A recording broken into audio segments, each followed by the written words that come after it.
সম্মানিত দর্শক, যে যেখান থেকে আমার এই ভিডিওটি দেখছেন, সবাইকে সালাম, আসসালামু আলাইকুম। অন্যান্য জাতির জন্য নমস্কার।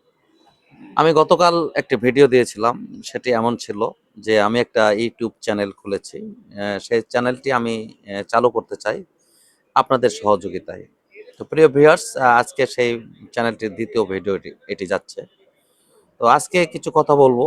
কথা বলতে বলতে হয়তো একসময় আমি ভিডিও দিতে শুরু করব, যেটা আমার লক্ষ্য এবং উদ্দেশ্য।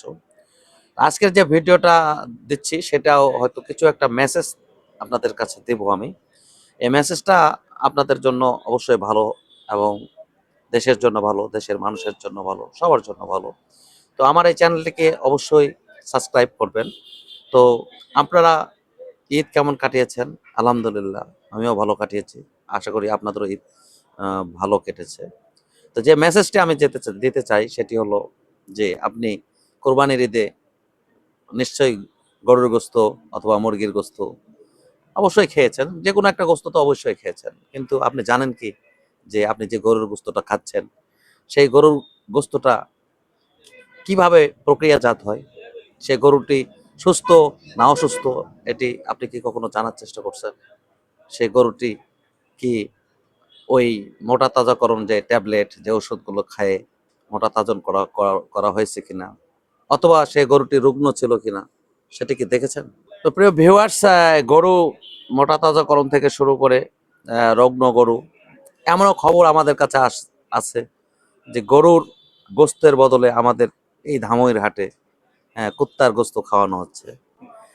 কত কি হচ্ছে আমাদের এই বাংলাদেশে, যেটা সচেতন করার জন্যই আমি বলেছিলাম যে ব্যতিক্রম কিছু আমি দিব আমার চ্যানেলে। যদি কবির ভাষায় বলি যে কিছু মানুষ আছে এই পৃথিবীতে সমাজ সমাজের সাথে মিশে যাওয়ার জন্য, আর কিছু মানুষ আছে আছে আসে এই সমাজ ব্যবস্থায় সমাজকে ভেঙে ফেলার জন্য।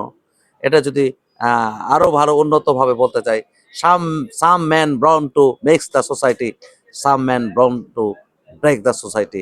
তো প্রিয় আহ, দর্শক বৃন্দ, আমি তো সমাজ গড়তেও পারবো না, সমাজকে ভাঙতেও পারবো না, আমার সে শক্তি নাই। কিন্তু আমায় এই সমাজে মেসেজ দেওয়ার মতো প্রজ্ঞা এবং বুদ্ধি আমার আছে। আপনারা আমার পাশে থাকবেন।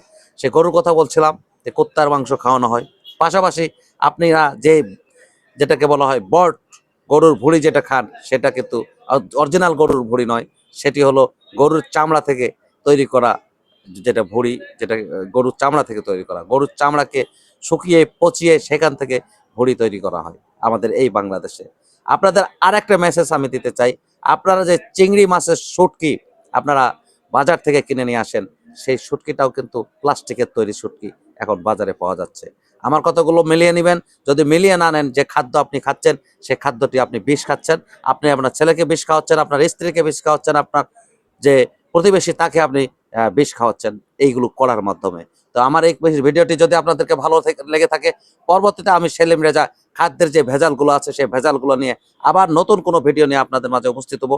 এই ভিডিওটি আপনি অবশ্যই ছড়িয়ে দিবেন, ছিটিয়ে দিবেন। আপনার পাশের মানুষকে সচেতন করার জন্য অবশ্যই আপনি আমার পাশে থাকবেন। সুন্দর বাংলাদেশ করতে হলে সুন্দর মানুষ দরকার, সুন্দর স্বাস্থ্যের দরকার। আর সুন্দর স্বাস্থ্য তখনই হবে যখন আমরা পাবো সুন্দর মানের খাদ্য। সবাই ভালো থাকবেন, সুস্থ থাকবেন। আল্লাহ হাফেজ।